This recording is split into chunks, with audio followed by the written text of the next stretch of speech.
Halo teman-teman, saya perkenalkan nama saya Verlin Kondanguna, NIM 12017.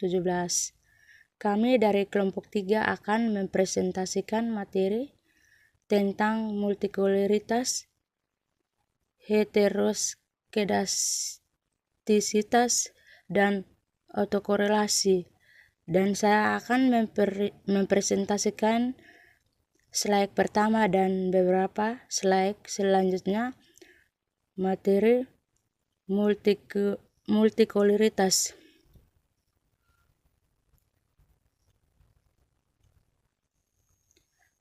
Multikulturalitas yaitu suatu di mana terdapat kolerasi atau hubungan linear antara variabel-variabel bebas antar satu dengan yang lain, sehingga variabel bebas tersebut tidak bersifat ortogonal. Kedua, variabel-variabel yang bersifat ortogonal adalah variabel bebas yang memiliki nilai kolerasi di antara sesamanya sama dengan 0.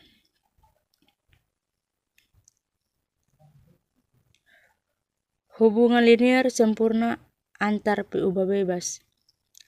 Dalam menduga faktor-faktor yang mengaruhi konsumsi per tahun dari rumah tangga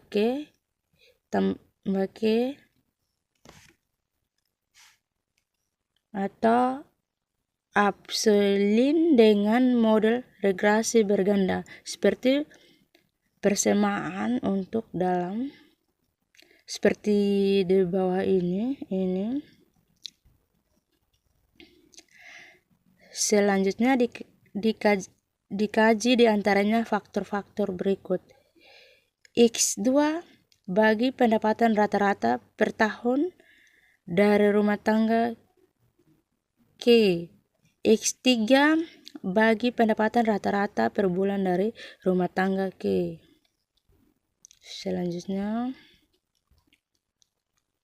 dalam menduga faktor-faktor mengaruhi konsumsi per tahun dari rumah tangga K atau Epsilon dengan model regresi berganda seperti persamaan di bawah ini. Seperti ini ya kawan-kawan. Dikaji di antara faktor-faktor berikut.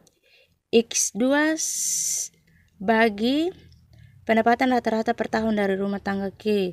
X3 bagi pendapatan rata-rata per bulan dari rumah tangga K.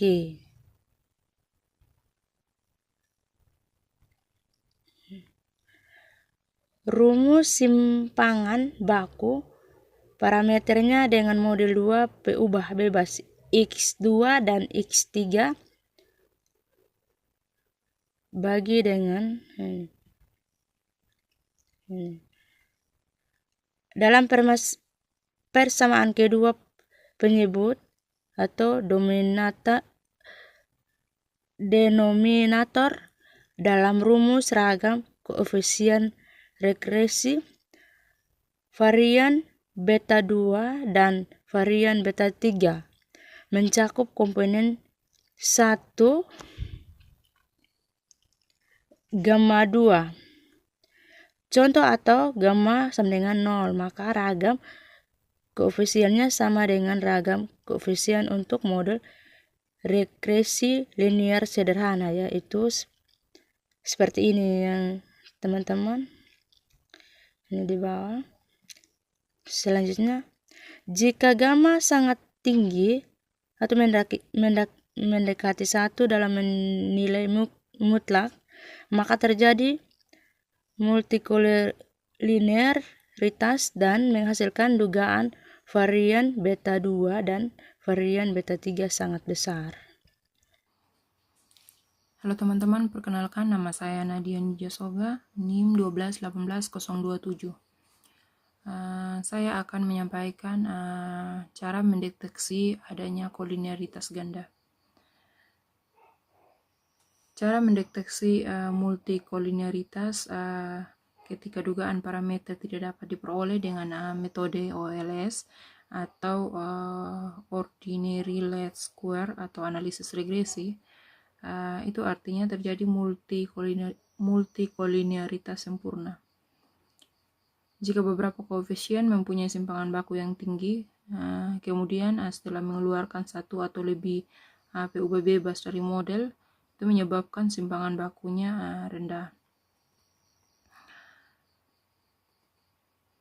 Oke, ada beberapa cara untuk mendeteksi atau mengetahui adanya multikolineritas ganda. Yang pertama itu uji koefisien korelasi sederhana atau Poisson correlation coefficient antara PUB bebas dalam model. Yaitu jika korelasinya sangat tinggi dan nyata, itu artinya terjadi multikolinearitas. Kemudian yang kedua itu dalam model regresi ganda dengan minimal 3 PUB bebas. Jika ada nilai koefisien korelasi sederhana antar PUB bebas sangat tinggi dan nyata, berarti terjadi multikolinearitas. Akan tetapi jika nilai koefisien korelasi sederhananya tidak ada yang nyata, maka belum tentu tidak terjadi multikolinearitas. Jadi yang diuji itu adalah koefisien korelasi gandanya atau akar RG kuadrat atau koefisien determinasi dari model XJ sama dengan F X1, X2 dan seterusnya sampai XJ kurang 1, kemudian XJ tambah 1 sampai dengan XK sama dengan F selain XJ. Untuk J nya sendiri sama dengan 2, 3 sampai dengan K. Sampai dengan K. Jadi jika membuat model regresi setiap PUB bebas XJ itu sebagai fungsi dari sebuah PUB bebas selain XJ-nya, RJ kuadratnya itu tinggi dan signifikan atau dari statistik uji F, sehingga disimpulkan bahwa modelnya itu signifikan.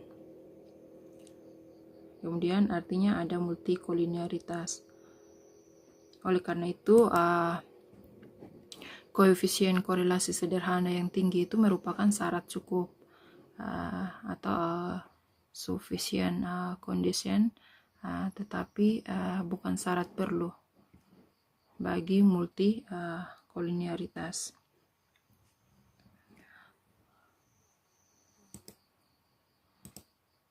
Kemudian ada varian beta J sama dengan sigma kuadrat dibagi dengan sigma X kuadrat J kali dengan 1 per 1 kurang R kuadrat J. Nilai 1 kurang R kuadrat J ini disebut varian inflation factor atau VIF yang menggambarkan kenaikan varian beta J karena korelasi antar PUB penjelas itu dalam beberapa paket program statistika, nilai VIF ini dapat ditampilkan. Kemudian yang ketiga itu dengan cara menghitung akar ciri dari matriks XX. Misalnya lambda J ini untuk lambda J untuk J sama dengan 1, 2 dan seterusnya sampai K. Kemudian untuk menghitung K itu sama dengan lambda maksimal dibagi dengan lambda minimal pangkat 0,5.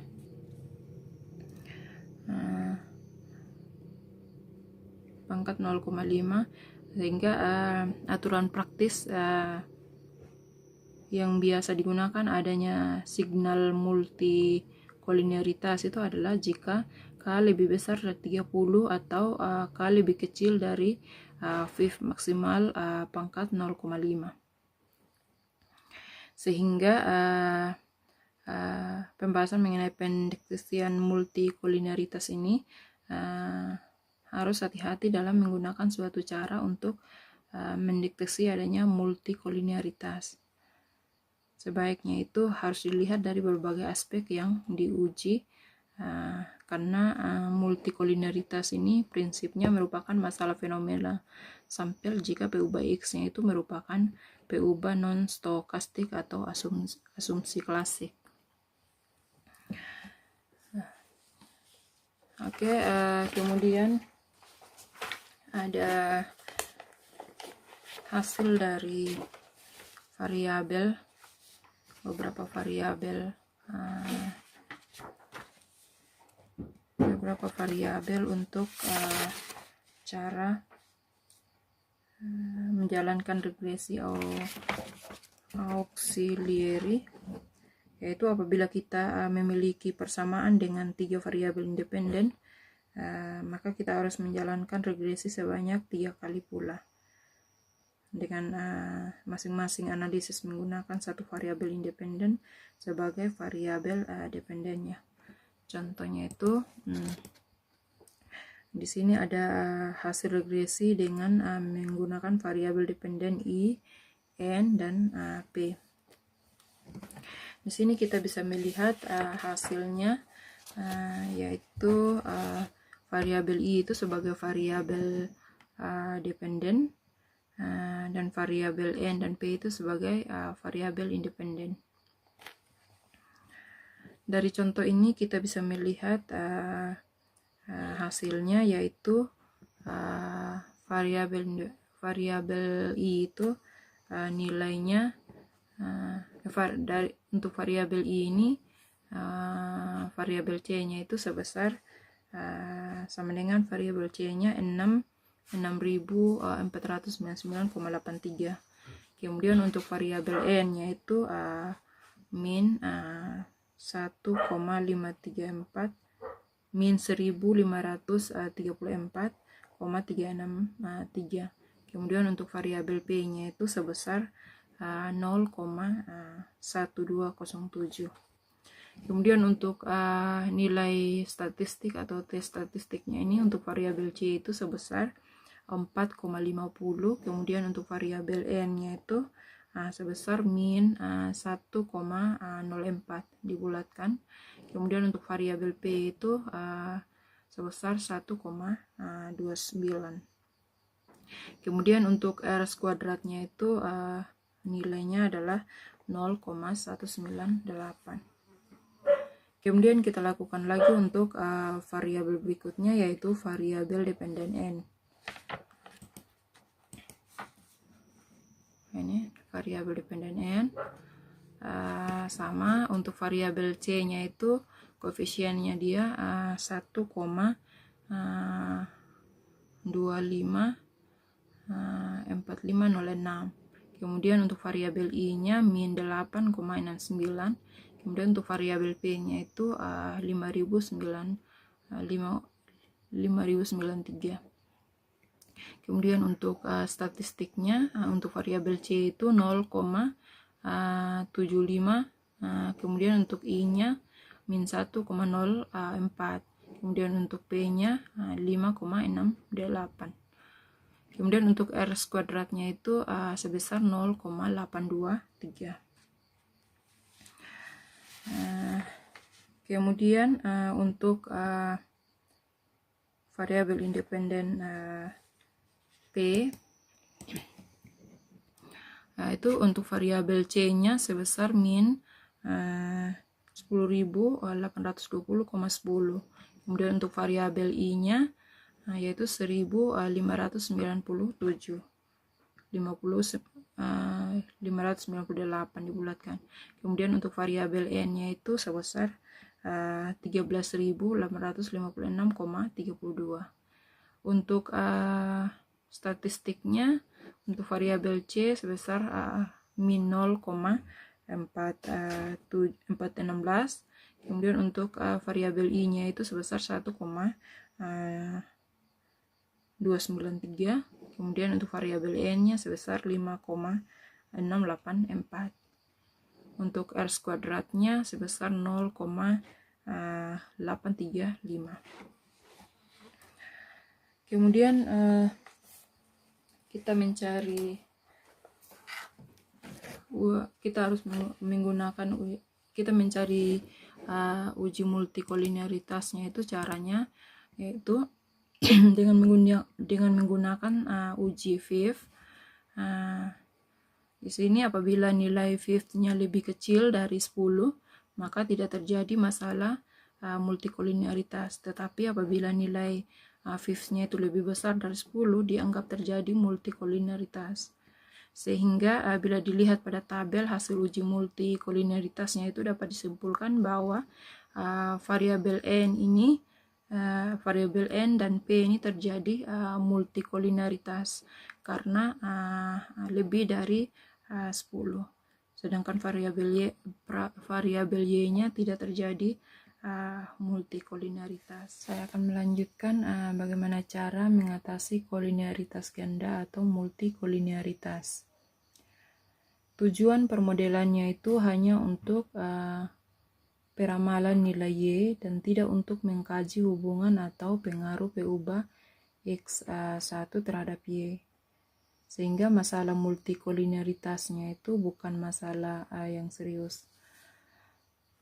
Tetapi tujuan permodelan untuk menduga hubungan atau pengaruh peubah x1 terhadap y, maka masalah multikolineritas itu menjadi serius karena simpangan baku koefisiennya sangat besar, sehingga dugaan koefisien regresinya itu tidak dapat diandalkan atau tidak signifikan. Kemudian itu mengakibatkan sulit memisahkan pengaruh dari masing-masing peubah bebas.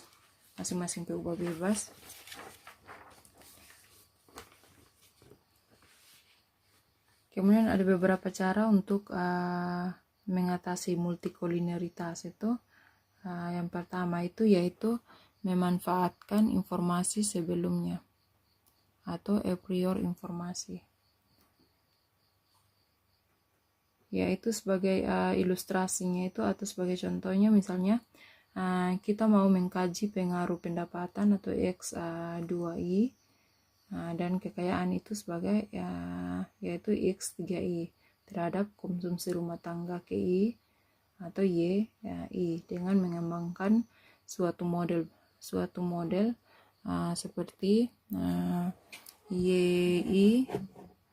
YI sama dengan beta 1 tambah beta 2 X2I tambah beta 3 X31 tambah epsilon I,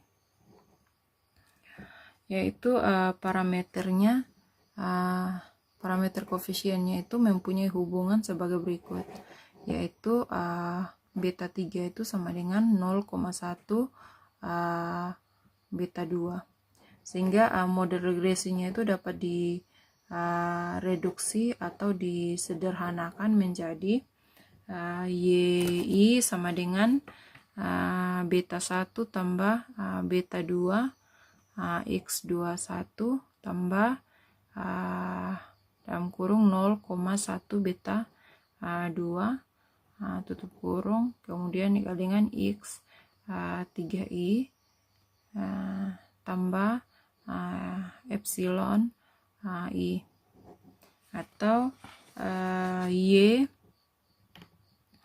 atau YI ini sama dengan beta 1 tambah beta 2 dalam kurung X21 tambah 0,1 beta 2 X31 tutup kurung tambah epsilon I.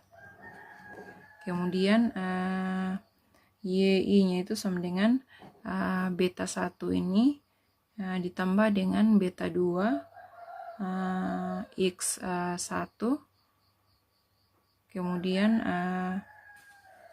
ditambah dengan epsilon I. Masalah kolineritas ini dapat diselesaikan dengan menduga model regresi linearnya itu dengan nilai X1 sama dengan dalam kurung X21 tambah 0,1 X31. Kemudian yang kedua itu mengeluarkan P ubah dengan kolinearitas tinggi, tetapi dapat menimbulkan kesalahan spesifikasi juga. Dengan pengeluaran dengan mengeluarkan suatu P ubah bebas dari model dapat menyebabkan modelnya salah spesifikasi.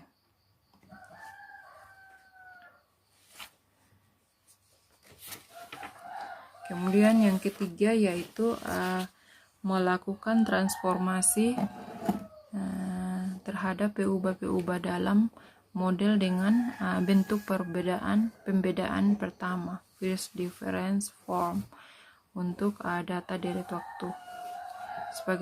Sebagai ilustrasinya itu model 69 yang sebelumnya dengan data time series dapat diturunkan sebagai berikut, yaitu YT sama dengan beta 1 tambah beta 2 X2T tambah beta 3 X3T tambah epsilon T.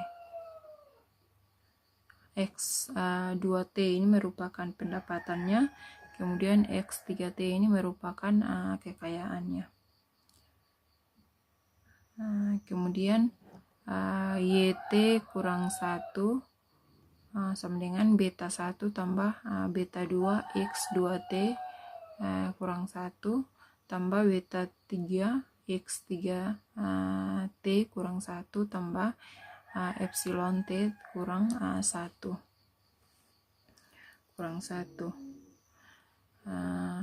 sehingga jika kedua persamaan ini dikurangi jadinya YT kurang YT kurang 1 itu sama dengan beta 2 dalam kurung X2T kurang X2T kurang 1 tambah beta 3 dalam kurung X3T kurang C3T kurang 1 tutup kurung tambah VT.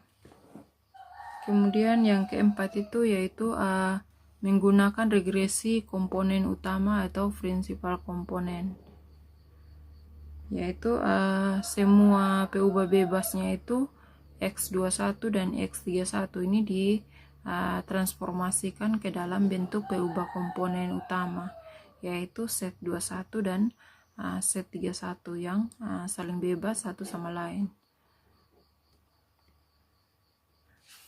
yaitu komponen utamanya itu yang ini set 21 ini sama dengan alpha 11 kali 2i alpha 11 x 2i tambah alpha 12 x 31. Kemudian set 31 sama dengan alpha 21 x 2i tambah alpha 22 x 3i. Kemudian dilakukan analisis regresi Y-nya itu dengan P ubah komponen utama, yaitu YI sama dengan alpha 1 tambah alpha 2 set 2i tambah A3 set 31 3i alpha 3 set 3i tambah VI. Setelah diperoleh dugaan koefisien AJ alpha J-nya itu persamaannya dimasukkan ke dalam YI sama dengan alpha 1 tambah alpha 2 kali alpha dalam kurung alpha 11 x 2i tambah alpha 12 x 3i tutup kurung tambah alpha 3 buka kurung alpha 21 x 2i tambah alpha 22 x 3i tutup kurung tambah VI.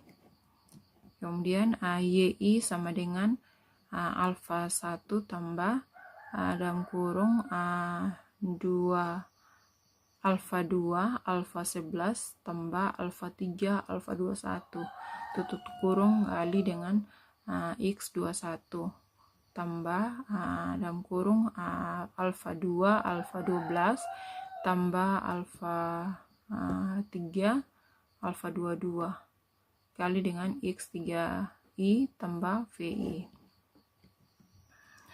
Kemudian menggabungkan cara cross section dengan data time series.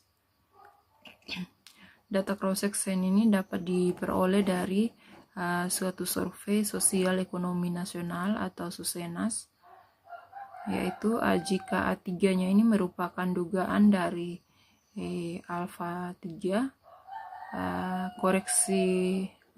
koreksi data penjualan berasnya itu kita dengan data pendapatan masyarakatnya YT dengan menggunakan transformasi kita sama dengan in kita kurang alfa 3 in YT. Kemudian dengan model OLS nya itu regresi linear sederhananya adalah kita sama dengan A1 tambah A2 in IN PT tambah epsilon T.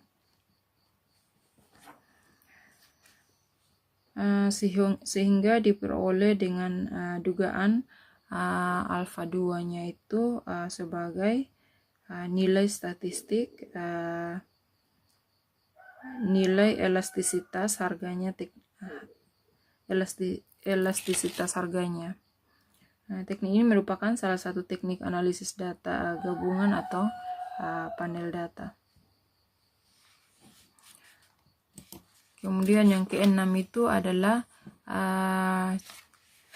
cek kembali asumsi waktu membuat model. Dimana misalnya dalam menduga produksi Q1 dengan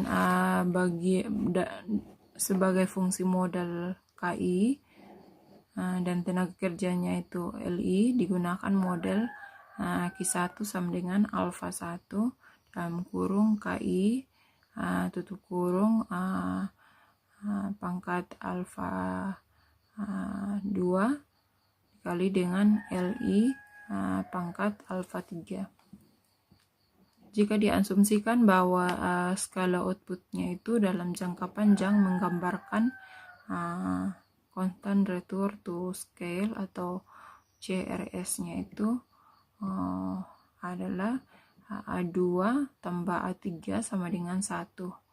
Maka modelnya itu menjadi KI bagi LI sama dengan alfa 1 dikali dengan KI bagi LI pangkat A2.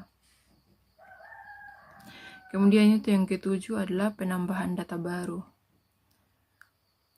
Telah disebutkan bahwa masalah multikolinearitas itu adalah fenomena sampel, sehingga memungkinkan untuk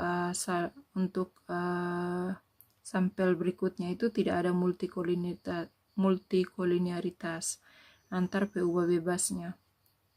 Kadangkala juga dengan menambah beberapa data baru dapat mengurangi masalah multikolinearitasnya. Karena nilai sigma X kuadratnya itu akan bertambah sehingga ragam koefisien varian beta 2-nya itu dan varian beta 3-nya dalam untuk model dengan 2 PU bebas itu akan berkurang. Saya akan menjelaskan pengertian heteroskedastisitas oleh saya sendiri, Fendi Mangi. Pengertiannya, uji heteroskedastisitas merupakan uji yang menilai apakah ada ketidaksamaan varian dari residual untuk semua pengamatan pada model regresi linear. Jadi penjelasannya, uji heteroskedastisitas merupakan salah satu dari asumsi regresi Supaya analisis regresi bisa dilanjutkan, maka datanya harus tidak mengandung heteroskedastisitas atau disebut homoskedastisitas. Heteroskedastisitas banyak ditemui pada data cross-section karena pengamatan dilakukan pada individu yang berbeda pada saat yang sama. Berikutnya sifat dasar. Sifat dasar heteroskedastisitas berarti varians error bersyarat X merupakan angka yang tidak konstan, dilambangkan dengan ekspektasi epsilon tau kuadrat atau X sama dengan sigma tau kuadrat, maka 1 sama dengan titik-titik eta. Akibat heteroskedastisitas. Yang pertama, dugaan parameter koefisien regresi dengan metode OLS tetap tidak bias dan masih konsisten, tapi standar errornya bias ke bawah. Yang kedua, penduga OLX tidak efisien lagi.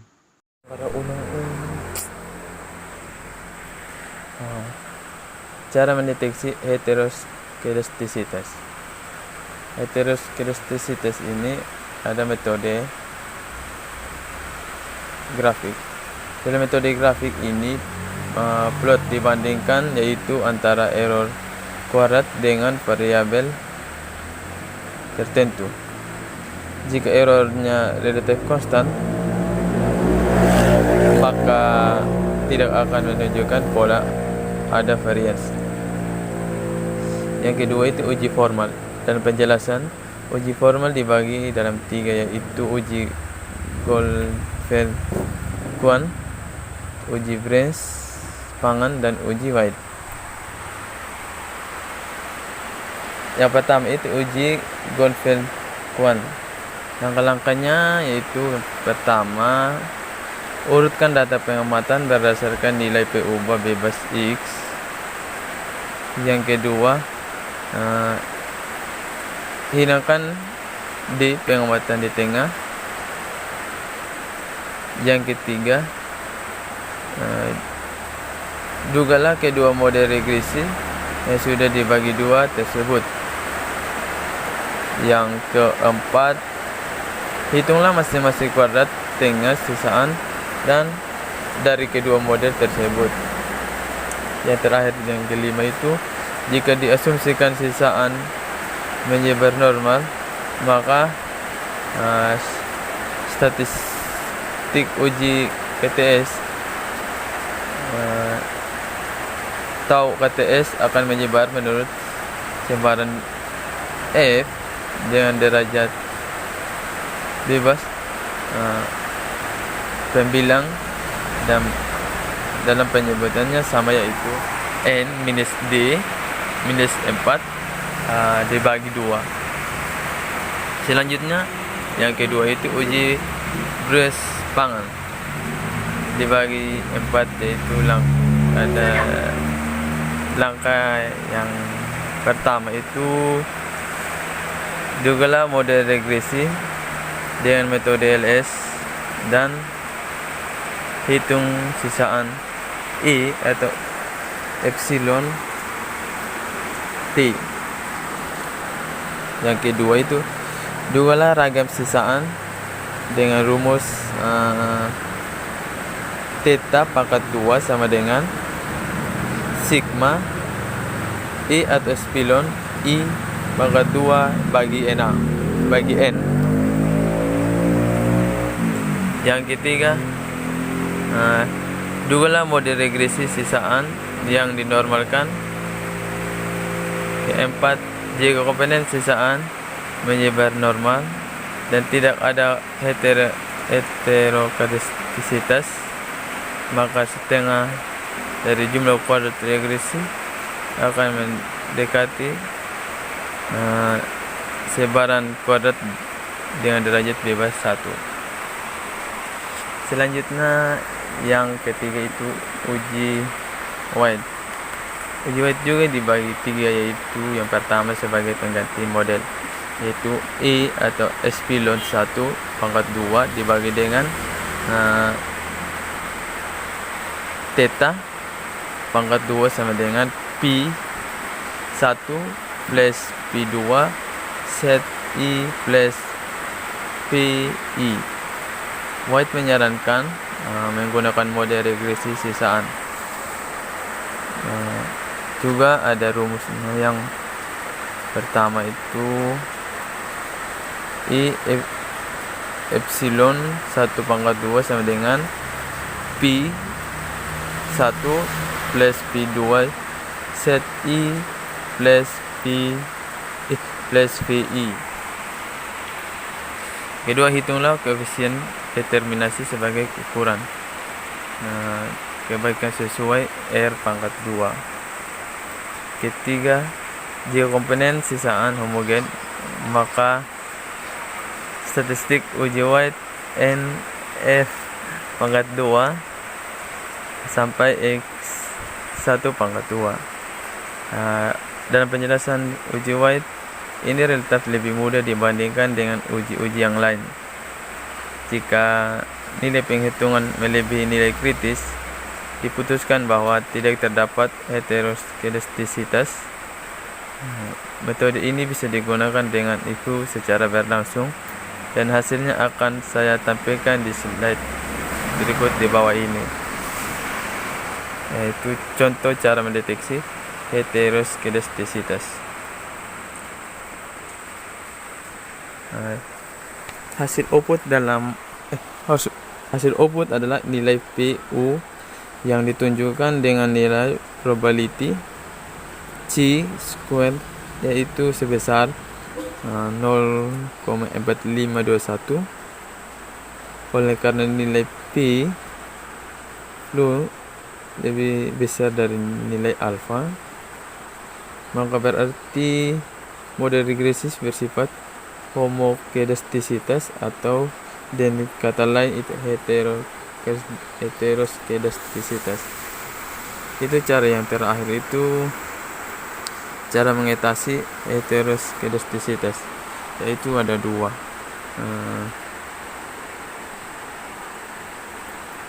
Pendugaan parameter jika ragam sisaan diketahui. Pendugaan parameter jika ragam sisaan diketahui. Yang kedua itu pendugaan parameter jika ragam sisaan tidak diketahui. Teman-teman, saya Yunita Pauju akan mempresentasikan materi tentang autokorelasi. Di sini pengertian dari autokorelasi itu sendiri adalah bahwa adanya korelasi antara anggota observasi satu dengan observasi lain dalam waktu yang berlainan, atau korelasi antara satu variabel gangguan dengan variabel gangguan yang lain. Nah, perlu teman-teman ketahui bahwa uji autokorelasi merupakan bagian dari uji asumsi klasik dalam analisis regresi linier, dan uji autokorelasi ini biasanya terjadi untuk data time series. Nah, uji asumsi klasik ini merupakan syarat yang harus dipenuhi sebelum dilakukan analisis regresi linier.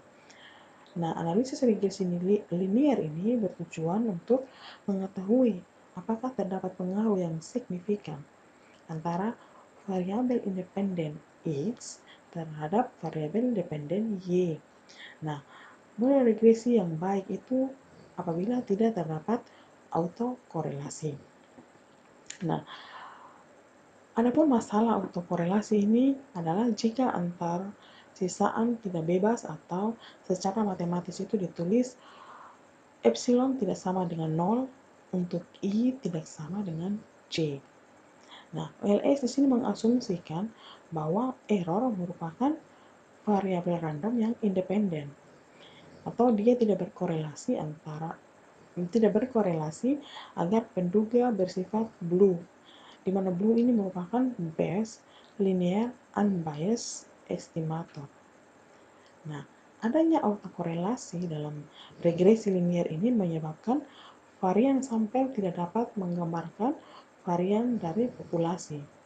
Nah, masalah autokorelasi ini sering terjadi pada regresi linier dengan menggunakan data runtut waktu atau yang sering kita kenal dengan data time series. Adapun akibat dari autokorelasi itu adalah yang pertama, varian menjadi tidak minimum atau blue. Yang kedua, estimasi standar error dan varian koefisien regresi yang didapat itu akan underestimate. Yang ketiga, pemeriksaan terhadap residualnya itu akan menemui permasalahan. Yang keempat, autokorelasi yang kuat dapat pula menyebabkan dua variabel yang tidak berhubungan menjadi berhubungan. Biasanya disebut dengan spurious regression atau dapat dilihat dari nilai R-square-nya. Yang kelima adalah pengujian arti T dan F tidak lagi valid sehingga menghasilkan kesimpulan yang tidak valid juga. Yang keenam adalah memberikan gambaran yang menyimpang dari nilai populasi yang sebenarnya. Nah, kita dapat mendeteksi adanya autokorelasi atau tidak dalam sebuah data itu ada banyak cara yang dapat kita lakukan untuk mendeteksi masalah autokorelasi ini. Yaitu yang pertama ada uji Durbin-Watson.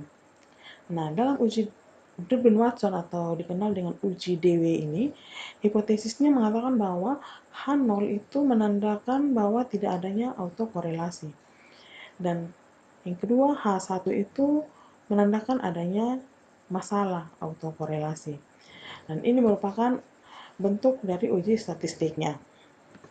Nah, perlu diperhatikan bahwa jika nilai-nilai D atau nilai-nilai DT yang berurutan hampir sama, maka statistik DW akan rendah.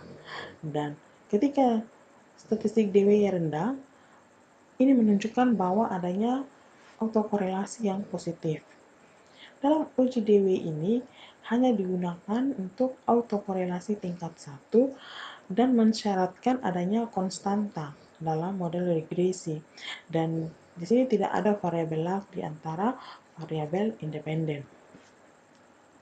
Nah, setelah mendapatkan statistik uji, langkah selanjutnya adalah membandingkan dengan tabel DW ini. Nah, dalam tabel DW ini terdapat dua nilai, yaitu batas bawah dan batas atas. Nah, batas bawah ini atau dikenal dengan nilai kritis batas bawah itu dikenal dengan DL. DL ini adalah Durbin lower. Dan ada batas atas. Batas atas ini menunjukkan nilai kritis batas atas atau sering dikenal dengan DU atau Durbin upper.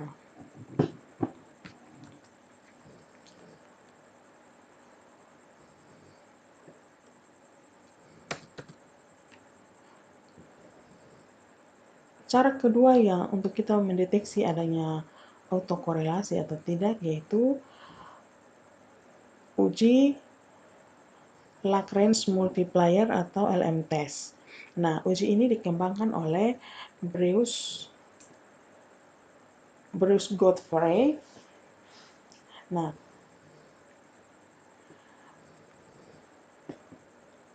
dalam uji DW ini dilihat bahwa ada kelemahan ketika berada antara nilai DL dan DU atau antara 4DU dan 4DL. Maka keputusannya autokorelasi itu tidak bisa diketahui mempunyai autokorelasi atau tidak, sehingga dilakukan uji lain. Nah, uji lain ini bisa dengan metode Glavrik atau metode formal lainnya. Nah, salah satunya yaitu uji formal, yaitu uji LM test ini. Nah, uji autokorelasi dengan LM test terutama digunakan itu untuk sampel besar. Dan ada contoh yang telah kita buat untuk mendeteksi uji autokorelasi ini dengan kita menggunakan Evius. Nah, Contoh hasil uji autokorelasi ini diambil dari buku Wing Wahyunerno yang berjudul Analisis Ekonometrika dan Statistika dengan Evius edisi ketiga. Itu berada pada halaman 4.11. Nah, di sini hasilnya dengan menggunakan LMTS itu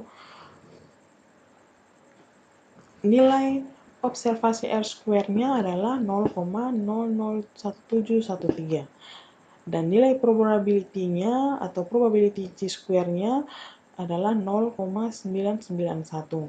Nah, nilai ini jauh lebih besar daripada nilai alfa, di mana nilai alfa itu adalah 5%.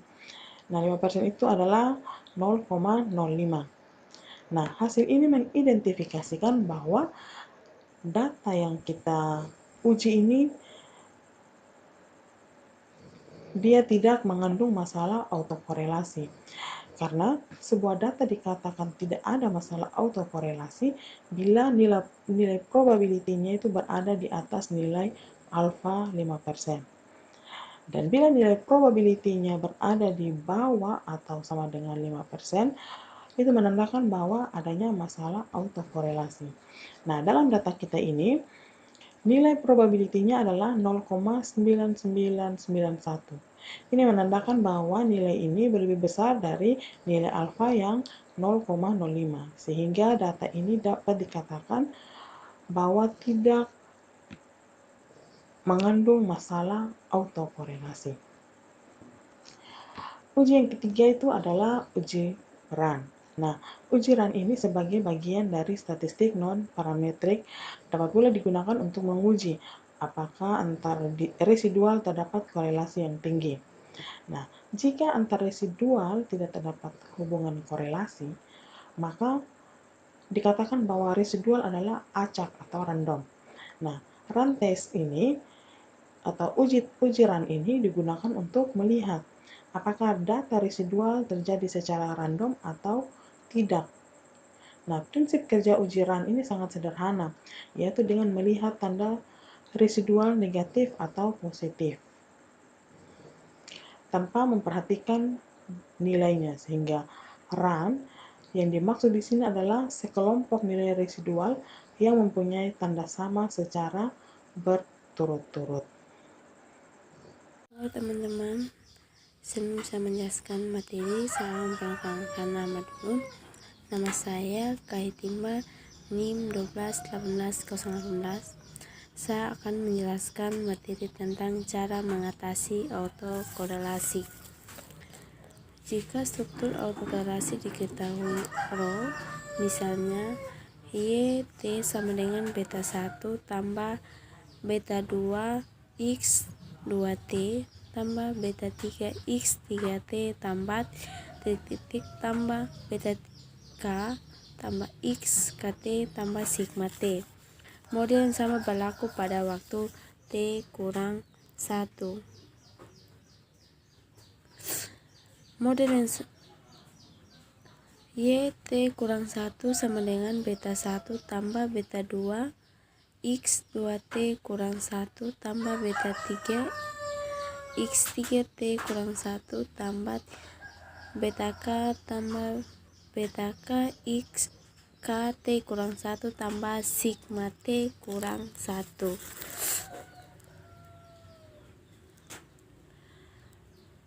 Autokorelasi dengan menggunakan berbagai metode,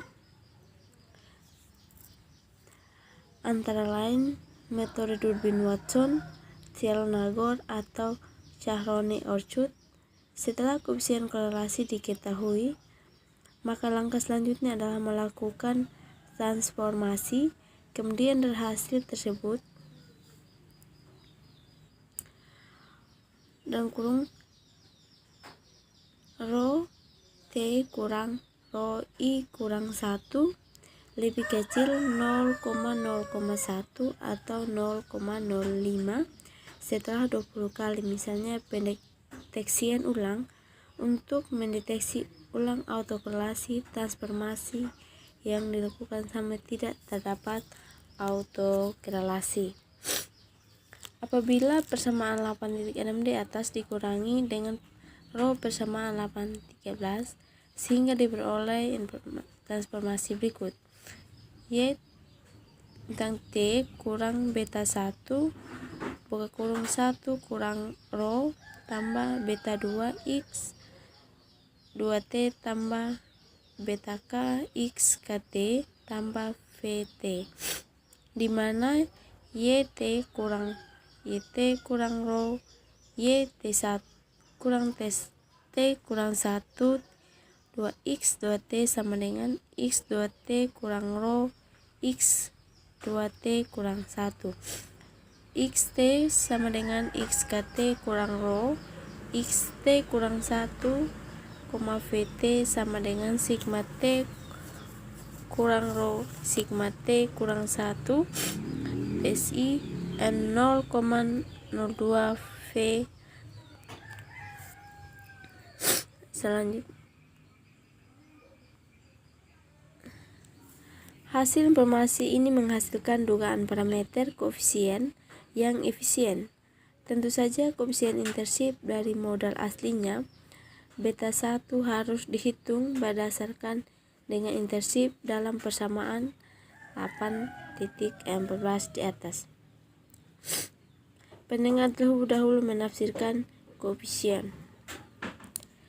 Jika struktur autokorelasi tidak diketahui, maka langkah 1 itu duga model regresi dan dapat penduga galat.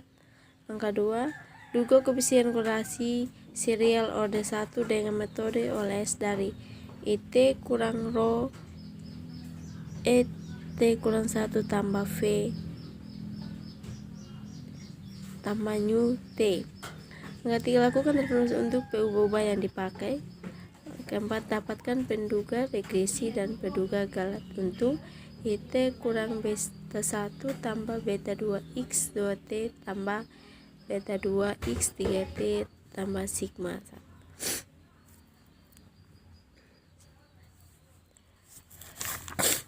Demikian presentasi yang dapat kami sampaikan, kira dapat menjadi pelajaran buat teman-teman. Semoga bermanfaat. Sekian dan terima kasih.